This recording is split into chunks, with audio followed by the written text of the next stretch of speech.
جس نے امام حسین کو خط لکھا تھا مولا آئیے، اس کو پتہ نہیں تھا امام حسین چل پڑے ہیں، چلا گیا بزنس کے غرض سے، تجارت کے غرض سے، کہتے ہیں واپس آیا کوفے، تجارت میں اس کو بہت نقصان ہوا، سب کچھ گوا کے آیا خالی ہاتھ ہو کے، گھر آیا، جیسے گھر کا دروازہ کھلا اس کی بیوی اور اس کی 4-5 سالہ بیٹی صحن میں بیٹھی تھی۔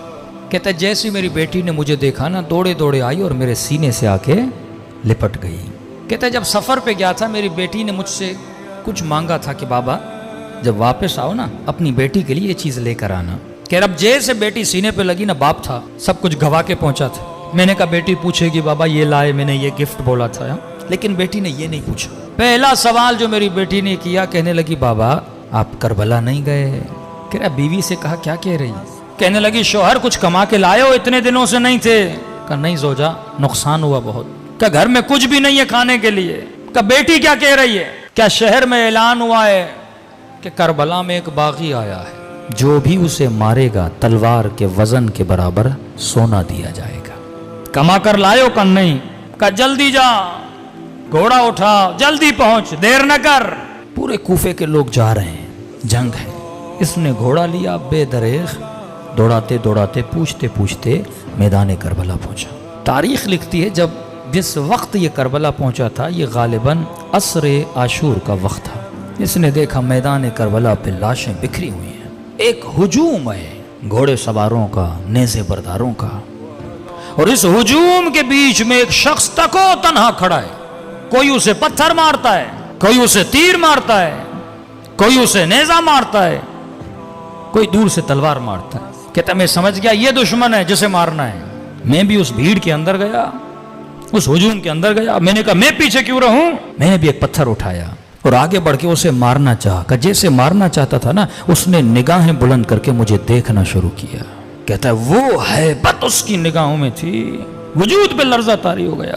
اب جو چہرہ دیکھا تو نورانی، ماتھا دیکھا تو سجدوں کے نشان۔ میں نے کہا یہ تو کہہ رہے ہیں کسی باغی کو مارنے آ رہے ہیں، یہ شکل باغیوں کی تو نہیں ہے۔ فوراً اپنے عقل کو روشن کیا اور جہالت کے لشکر کو مارا۔ کہ کہیں ایسا نہ ہو غلط آدمی کو مار دو، پہلے پوچھو تو صحیح کون ہے۔ کہتے آگے بڑھا اور میں نے کہا السلام علیک ایھا الشیخ الکبیر، اے بوڑھے تجھ پر میرا سلام ہو۔ کہتے جب سلام کیا نا تو گویا اس کے چہرے پہ خوشی کے آثار آ گئے۔ کبھی سوچا عاشور کے دن 100 مرتبہ مولا کو کیوں سلام کہنے کے لیے بولا گیا؟ ایک بار سلام کرو کہ نہیں، عاشورہ کے دن میرے بابا حسین کو 100 مرتبہ سلام کرو۔ کہ مولا زین العابدین اتنے سلام کیوں؟ کہ کیونکہ عاشورہ کے دن میرا بابا ترس گیا تھا، کوئی سلام کرے میرے بابا کو۔ کہتے تھے یہ مسلمان نہیں ہے، اس کو کیوں سلام کریں؟ اس نے کہا السلام علیک ایھا شیخ الکبیر، اے بوڑھے تجھ پر میرا سلام ہو۔ اس نے کہا وعلیک السلام، تجھ پر بھی میرا سلام ہو۔ میں نے کہا آپ کون ہیں؟ کہ عجیب ہو، بلاتے بھی خود ہو، پوچھ بھی خود رہے ہو میں کون ہوں۔ کہ متعجب ہوا کیا مطلب؟ کہ تو نے خط نہیں لکھا تھا حسین کو؟ اب 5 منٹ کے لیے تصور کریں تیرے ہاتھ میں پتھر ہو اور تو کسی کو مارنا چاہے، اسی وقت تجھے پتا چلے یہ تیرا امام زمانہ ہے، کیا گزرے گی انسان پہ؟ محب تھا، عاشق تھا، کہتا بدن پہ لرزہ طاری ہوا۔ میں نے کہا حسین؟ کہاں محمد کا نواسا حسین ہوں۔ کہتا ہے دوڑا دوڑا مولا کے قریب گیا۔ میں نے کہا مولا جب تک زندہ ہوں یہ تیر، یہ تلواریں، یہ پتھر اپنے وجود پہ کھاؤں گا۔ امام نے کہا نہیں، تیرا نام شہداء میں نہیں ہے۔ حسین کی بات مان، وقت بہت گزر چکا ہے، جتنا جلدی ہو سکے کربلا کی سرزمین سے نکل جا۔ میں نے کہا مولا اس حال میں اپنے مولا کا حکم دے رہا ہوں نکل جا، تیرا نام شہداء میں نہیں ہے۔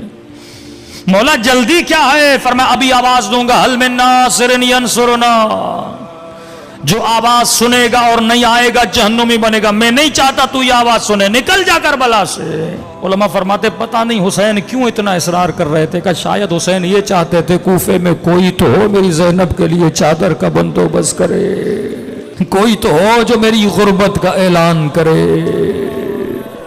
کہتا جب حکم دیا نا امام نے، روتی ہوئی آنکھوں سے قدم پیچھے کرتا گیا۔ کہتا تھوڑا دور ہی ہوا تھا، پیچھے سے پھر آواز دی ذرا میرے قریب تو آ۔ کہتا ہے خوشی خوشی دوڑا، شاید حسین نے اذن جہاد دینا ہے۔